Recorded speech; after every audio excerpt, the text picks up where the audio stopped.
sure anymore what's the right way. Can't you hear my voice? I know I must perform my choice, 'cause the broken days never come back. Et salut à tous, c'est Furieux. On se retrouve pour une nouvelle vidéo, une nouvelle présentation d'anime que j'aimerais vous faire découvrir. Et vous le voyez en fond d'écran, si vous ne connaissez pas, eh bien je vais vous le présenter.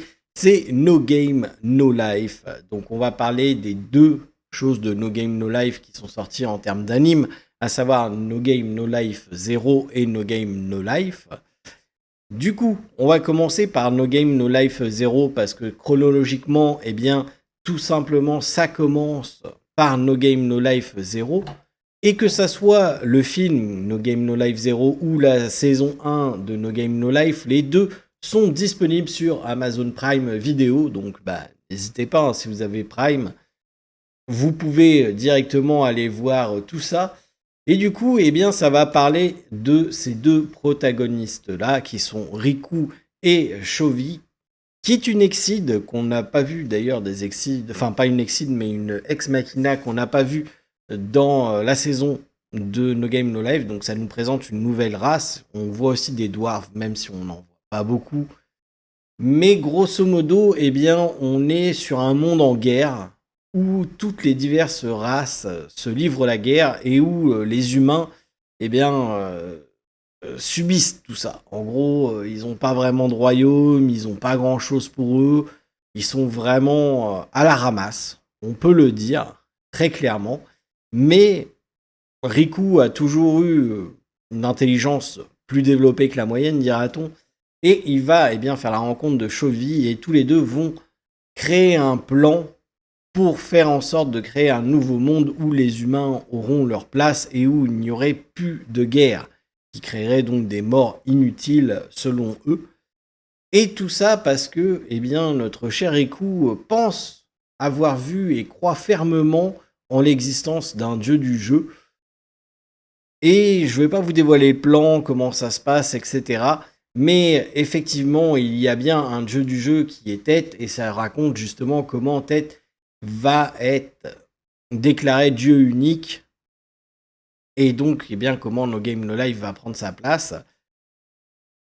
Très franchement, le film est très intéressant pour justement apprendre toute l'histoire de comment ils en sont arrivés à ça. Parce que moi, à l'époque, j'ai regardé No Game No Life et après je suis revenu sur le film que j'ai vu plus récemment. Et ça dit pas comment ça en est arrivé là, quoi. T'as des allusions, etc., qui sont faites, mais on ne sait pas comment l'humanité est arrivée à un royaume comme ça, alors que c'est les plus faibles de toutes les races, qu'ils n'ont aucun pouvoir magique, entre guillemets. Bref, tu sais pas trop comment c'est arrivé jusqu'à là. Et le film raconte justement tout ce développement, donc je vous conseille vraiment de commencer par No Game No Life 0 avant d'enchaîner sur la saison 1 de No Game No Life.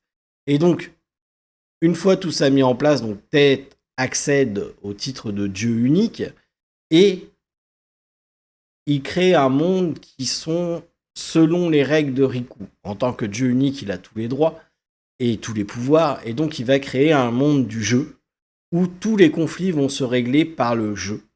Il n'y aura plus de guerre. C'est vraiment juste par le jeu que tu peux gagner ou perdre des choses.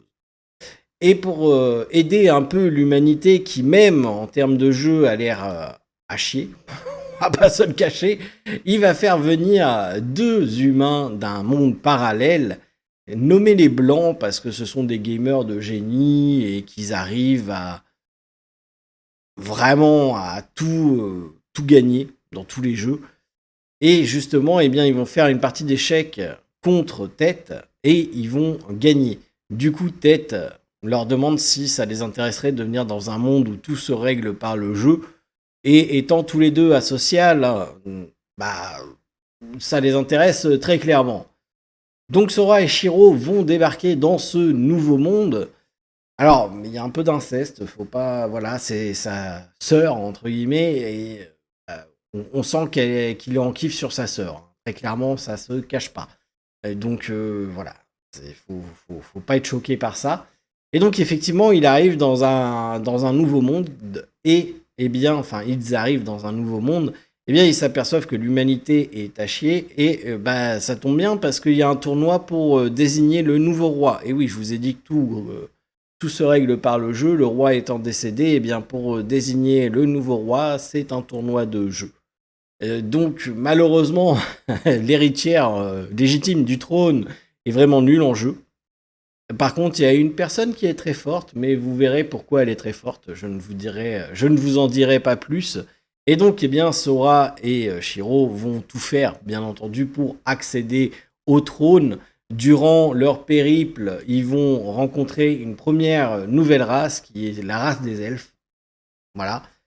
Donc, vous l'avez compris, il y a plein de races qui sont disponibles et vous allez en rencontrer, eh bien, de nombreuses lors de cette saison. Donc vous allez bien entendu rencontrer les elfes, mais vous allez rencontrer également les Excides qui sont une sorte d'anges. Je ne vous en dirai pas beaucoup plus et vous allez finir la saison sur le royaume des hommes bêtes. Et donc là, pareil, je ne vous en dirai pas beaucoup plus.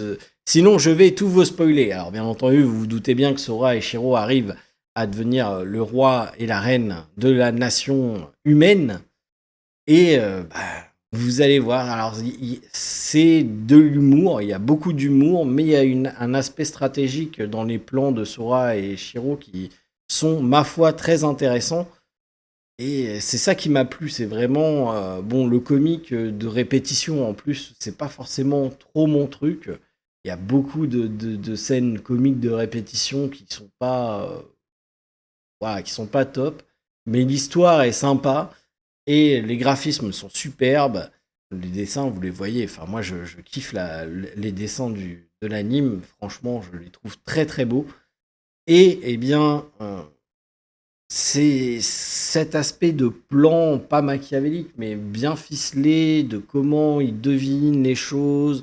Parce que tout est expliqué. Il n'y a pas oui, bah j'ai gagné, mais c'est parce que ça. Non, non, ils expliquent la réflexion, ils expliquent comment ils arrivent à gagner, etc. Et je trouve ça vraiment, vraiment très, très sympa. Bon, malheureusement, pour l'instant, il n'y a pas de suite qui a été mise. Alors, pour l'instant, c'est un vrai mystère de pourquoi cet anime n'a pas de suite, très franchement. De ce que j'ai lu, j'ai essayé de faire des recherches avant de vous sortir la vidéo, vous expliquer pourquoi il n'y avait pas de suite. Et les gens comprennent pas parce que le manga papier a connu un franc succès. L'anime a connu un très beau succès aussi.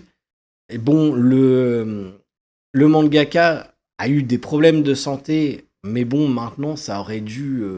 donc ça a retardé l'apparition du manga papier. Et il faut bien entendu que le manga papier se poursuive et qu'il y ait assez de tomes pour continuer à faire une saison d'anime. Mais là, c'est rendu largement le cas. Et il n'y a toujours pas de saison 2 qui sont annoncées. Et pourtant, c'est un manga qui a connu un bon succès. Peut-être que d'ailleurs, la plupart d'entre vous connaîtront ce manga-là. Si vous ne connaissez pas cet anime, je vous encourage vivement à vous jeter dessus, parce que c'est un très bon anime, et j'espère très franchement qu'il y aura une suite, parce que j'ai hâte de découvrir la suite. Voilà, sur ce, je vous souhaite à tous de passer une excellente journée, soirée, nuit, peu importe quand vous regarderez cette vidéo, et je vous dis à très bientôt pour de nouvelles aventures. Ciao tout le monde.